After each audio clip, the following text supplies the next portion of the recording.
প্রিয় দর্শক, আসসালামু আলাইকুম ওয়া রাহমাতুল্লাহি ওয়া বারাকাতুহু। সুপ্রিয় দর্শক, মৃত্যুর সুখ পালন সম্পর্কে ইসলাম কি বলে, কতদিন সুখ পালন করা জায়েজ এবং এটা করলে গুনাহ হয় কি না, এ বিষয়ে আপনাদেরকে আজকে বিস্তারিত জানাবো। তো ভিডিওটি না টেনে সম্পূর্ণ দেখার অনুরোধ রইল। তো প্রিয় দর্শক, দেখুন, আমাদের মাঝে অনেকেরই আত্মীয় স্বজন মারা যায় এবং মানুষ মারা গেলে অনেককে দেখা যায় যে তারা দীর্ঘদিন যাবৎ সুখ পালন করতেছে। তো এখানে ইসলাম কি বলে চলুন জেনে নেওয়া যাক। তো প্রিয় দর্শক, দেখুন, ইসলামে রয়েছে সুখ পালনের নির্দিষ্ট নিয়ম রীতি। কেউ মারা গেলে সুখ পালন করবে 3 দিন। 3 দিন পর সুখ পালনের কোনো সুযোগ নেই, বরং চতুর্থ দিন থেকে স্বাভাবিক জীবনযাপন করবে। তবে স্বামী মারা গেলে স্ত্রী 4 মাস 10 দিন অথবা গর্ভস্থিত সন্তান যদি থাকে প্রসব হওয়া পর্যন্ত সুখ পালন করবে। রাসূলুল্লাহ সাল্লাল্লাহু আলাইহি ওয়াসাল্লাম বলেছেন, কোনো মহিলা যে আল্লাহ ও পরকালে বিশ্বাস করে সে যেন 3 দিনের অতিরিক্ত সুখ পালন না করে। তবে স্বামী মারা গেলে 4 মাস 10 দিন সুখ পালন করবে। বুখারী মুসলিম।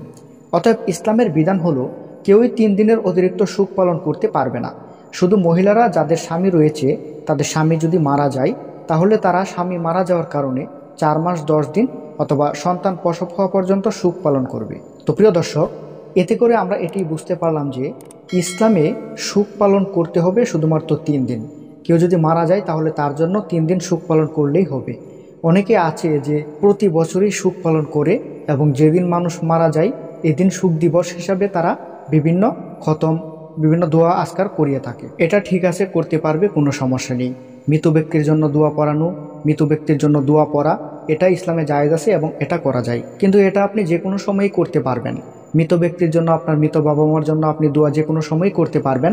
এতে করে নির্দিষ্ট কোনো দিন ক্ষণ ঠিক করে করতে হবে না। অনেকেই আছে নির্দিষ্ট দিন ঠিক করে যে দিনে মারা যায় শুধু এই দিনেই দোয়া পড়ায়, অন্য বাকি দিনগুলোতে কোনো কিছু করে না। কিন্তু আপনি চাইলে বছরের যে কোনো দিনই করতে পারবেন এবং যে কোনো সময় আপনার মৃত বাবা মায়ের জন্য দোয়া করতে পারবেন, মানুষের জন্য, মৃত মানুষের জন্য দোয়া করতে পারবেন।